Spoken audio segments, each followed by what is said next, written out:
کبھی سوچا ہے اگر آپ سے کوئی پوچھے کہ تم کون ہو تو آپ کیا جواب دیں گے؟ کیا ہم کہتے ہیں کہ میں مسلم ہوں، یا ہم کہتے ہیں کہ میں فلاں گروپ سے ہوں، میں فلاں مسلک سے ہوں، یا فلاں آرگنائزیشن کو فالو کرتا ہوں؟ آج امت کے اندر ایک خاموش پرابلم بڑھ رہی ہے، اور جس کو ہم کہتے ہیں گروپزم یا فرقہ پرستی۔ دھیرے دھیرے ہماری پہچان اسلام سے کم اور لیبل سے زیادہ ہو گئی ہے۔ اب ہم ایک دوسرے سے یہ پوچھتے ہیں کہ تم حنفی ہو یا شافی، تم ان کے ہو یا ہمارے، لیکن یہ بھول جاتے ہیں کہ ہم سب سے پہلے مسلمان ہیں۔ قرآن ہمیں ایک سیدھا اور کلیئر میسج دیتا ہے۔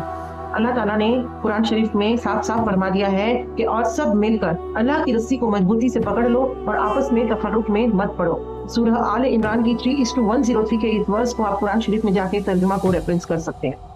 اور ایک جگہ اللہ تعالیٰ کہتے ہیں کہ جو لوگ اپنے دین کو ٹکڑوں میں بانٹ دیتے ہیں اور فرقوں میں بٹ جاتے ہیں تو ان سے کوئی لینا دینا نہیں۔ یعنی اسلام کا اصل میسج یونٹی ہے، ڈویژن نہیں۔ اسلام ہمیں جوڑنے آیا ہے، توڑنے نہیں۔ یہاں ایک بات کو سمجھنا بہت ضروری ہے کہ ڈفرینسز ہونا غلط نہیں ہے۔ فقہ کے مذہب جیسے کہ حنفی، شافی، مالکی، حنبلی، یہ سب دین کو سمجھنے کے اپنے اپنے طریقے ہیں۔ اسکالرز کے بیچ اختلاف علم کی ڈائیورسٹی ہے اور یہ امت کے لیے رحمت ہے۔ لیکن پرابلم تب شروع ہوتی ہے جب ڈفرینسز جو ہوتے ہیں ہمارے وہ ایگو بن جاتے ہیں، جب ہم اپنے گروپ کو ہی 100% صحیح سمجھنے لگ جاتے ہیں اور دوسرے مسلمس کو غلط، کمزور یا گمراہ کہنے لگتے ہیں۔ جب مسلک اسلام سے اوپر ہو جائے اور جب ریسپیکٹ کی جگہ ڈیبیٹس، آرگومنٹس اور نفرت آ جائے۔ آج سوشل میڈیا پر ہم دیکھتے ہیں کہ مسلم کے خلاف کھڑا ہے، مسلک ورسز مسلک ہو گیا ہے، اسکالر ورسز اسکالر ہو گیا ہے، آرگنائزیشن ورسز آرگنائزیشن ہو گئے، اور اس سب کے بیچ سب سے زیادہ نقصان امت کو ہو رہا ہے۔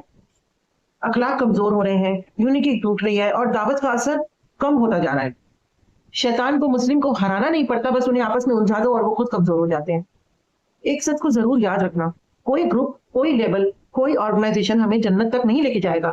ہمیں جنت تک لے جائے گا ہمارا ایمان، ہماری صلاح، ہمارا اخلاص اور دوسرے مسلمز کے لیے ہمارے دل میں محبت اور حسن اخلاق۔ ایک اسٹرانگ مسلم وہ ہوتا ہے جو کہتا ہے کہ میرا دین میرے گروپ سے بڑا ہے، میں ہر مسلم کی عزت کرتا ہوں، چاہے اس کا مسلک یا بیک گراؤنڈ کچھ بھی ہو۔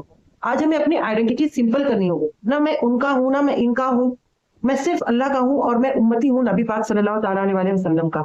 جب کوئی مسلم گروپ سے پہچان بناتا ہے تو امت ٹوٹ جاتی ہے، لیکن جب کوئی مسلم اسلام سے پہچان بناتا ہے تو امت مضبوط ہو جاتی ہے۔ اللہ ہمیں فرقہ بندی، تعصب اور نفرت سے بچائے اور ہمارے دلوں کو ایک کرے۔ آمین۔